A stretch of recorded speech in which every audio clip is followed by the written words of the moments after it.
दक्षिण एशिया की सुबह आमतौर पर शोर से भरी होती है। सड़कों पर रिक्शों की आवाज़, चाय की दुकानों पर बातचीत और अखबारों की सुर्खियां।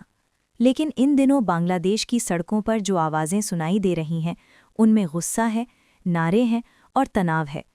हवा में एक बेचैनी तैर रही है, जिसे महसूस किया जा सकता है, भले ही शब्दों में कहना मुश्किल हो। ढाका की सड़कों पर लोग जमा हो रहे हैं, हाथों में बैनर हैं, नारों में गुस्सा है। भारत के खिलाफ नारे लगाए जा रहे हैं।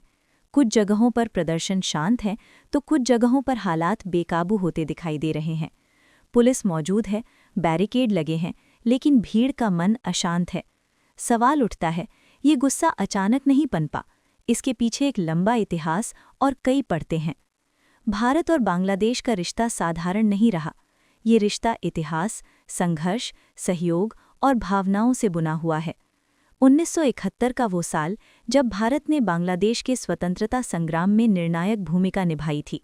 लाखों शरणार्थी, युद्ध की पीड़ा और अंततः एक नए राष्ट्र का जन्म।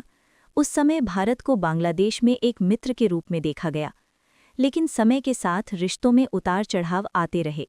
पानी का बंटवारा, सीमा विवाद, अवैध घुसपैठ, व्यापार असंतुलन, ये सभी मुद्दे समय समय पर दोनों देशों के बीच तनाव का कारण बने। हर मुद्दा धीरे धीरे आम जनता की सोच पर असर डालता गया। आज जब बांग्लादेश की सड़कों पर भारत विरोधी नारे सुनाई देते हैं, तो ये सिर्फ एक घटना का नतीजा नहीं है। ये उन तमाम शिकायतों, अफवाहों और राजनीतिक बयानबाजी का परिणाम है जो सालों से समाज में जमा होती रही हैं। प्रदर्शन करने वालों में युवा भी हैं, ऐसे युवा जिन्होंने 1971 का इतिहास किताबों में पढ़ा है, लेकिन वर्तमान को अपने अनुभवों से समझते हैं। सोशल मीडिया उनके विचारों को आकार देता है। फेसबुक पोस्ट, वायरल वीडियो और मैसेज सब मिलकर एक धारणा बनाते हैं जो कई बार तथ्यों से ज़्यादा भावनाओं पर आधारित होती है। कुछ प्रदर्शनकारी कहते हैं कि भारत बांग्लादेश के आंतरिक मामलों में दखल देता है। कुछ का मानना है कि पानी के मुद्दे पर बांग्लादेश के साथ अन्याय हुआ है। वहीं कुछ लोग इसे सिर्फ राजनीति से प्रेरित बताते हैं, जहां गुस्से को एक दिशा दी जा रही है। हालात तब और गंभीर हो जाते हैं जब प्रदर्शन हिंसा में बदलने लगते हैं। कुछ इलाकों में सरकारी इमारतों को नुकसान पहुंचाने की खबरें आती हैं। कहीं आगजनी की घटनाएं सामने आती हैं। पुलिस और प्रदर्शनकारियों के बीच झड़पें होती हैं। हर ऐसी घटना तनाव को और गहरा कर देती है। भारत में भी इन घटनाओं को गंभीरता से देखा जा रहा है। कूटनीतिक स्तर पर बयान दिए जा रहे हैं। भारत ये दोहराता है कि वो बांग्लादेश की संप्रभुता का सम्मान करता है और अच्छे पड़ोसी की तरह रिश्ते चाहता है। लेकिन सड़कों पर जो गुस्सा दिख रहा है, वो कागजी बयानों से शांत नहीं होता। सीमा से सटे इलाकों में रहने वाले लोगों के लिए ये तनाव कोई नई बात नहीं है।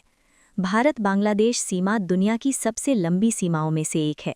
यहाँ रहने वाले लोग रोज़मर्रा की जिंदगी में इस रिश्ते का असर महसूस करते हैं, चाहे वो व्यापार हो, खेती हो या सुरक्षा। एक किसान बताता है कि सीमा पर तनाव बढ़ते ही व्यापार रुक जाता है, माल अटक जाता है, नुकसान आम लोगों को होता है, लेकिन फैसले कहीं और लिए जाते हैं। विशेषज्ञ मानते हैं कि ऐसे प्रदर्शनों के पीछे कई बार बाहरी ताकतें भी भूमिका निभाती हैं। क्षेत्रीय राजनीति में संतुलन बिगाड़ने की कोशिशें होती रही हैं। अफवाहें फैलाना, भावनाओं को भड़काना और सोशल मीडिया का इस्तेमाल, ये सब आधुनिक दौर के हथियार बन चुके हैं। बांग्लादेश की सरकार के सामने चुनौती बड़ी है। एक तरफ उसे आंतरिक शांति बनाए रखनी है, दूसरी तरफ भारत जैसे बड़े पड़ोसी के साथ रिश्तों को संभालना है। सरकार ये कहती है कि वो हिंसा को बर्दाश्त नहीं करेगी और कानून व्यवस्था बनाए रखेगी। लेकिन सवाल ये भी है कि क्या सिर्फ पुलिस और प्रशासन से हालात संभल जाएंगे, या फिर लोगों की चिंताओं को सुनना और उनका समाधान निकालना ज़रूरी है। ढाका विश्वविद्यालय के एक छात्र का कहना है कि प्रदर्शन सिर्फ भारत के खिलाफ नहीं है, बल्कि ये अपनी सरकार से भी सवाल पूछने का तरीका है। भारत का नाम कई बार एक प्रतीक बन जाता है, असल मुद्दे कहीं और होते हैं। भारत और बांग्लादेश के रिश्ते सिर्फ सरकारों तक सीमित नहीं हैं। दोनों देशों के बीच सांस्कृतिक संबंध हैं। भाषा, संगीत, साहित्य सब कुछ साझा है। बॉर्डर के दोनों ओर लोग एक जैसे गीत सुनते हैं, एक जैसी कहानियां पढ़ते हैं। ऐसे में जब नफरत की आवाज़ें तेज होती हैं, तो ये साझा रिश्ते दबने लगते हैं।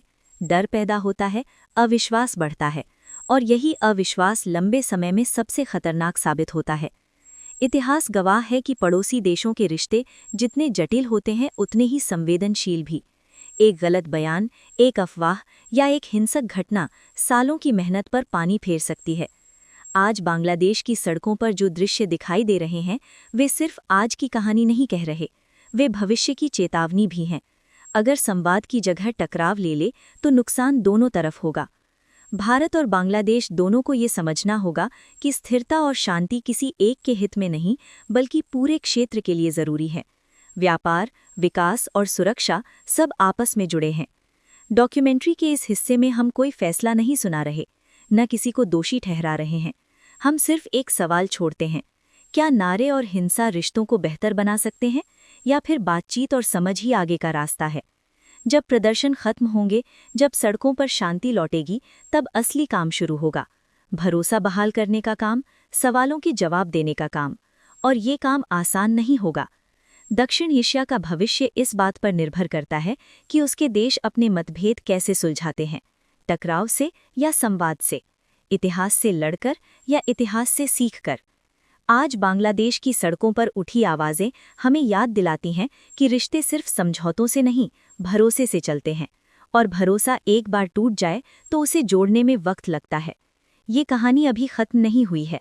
ये हर उस दिन लिखी जाएगी जब भारत और बांग्लादेश एक दूसरे को देखेंगे, या तो शक की नज़र से या साझेदारी की उम्मीद से। चुनाव अभी बाकी है,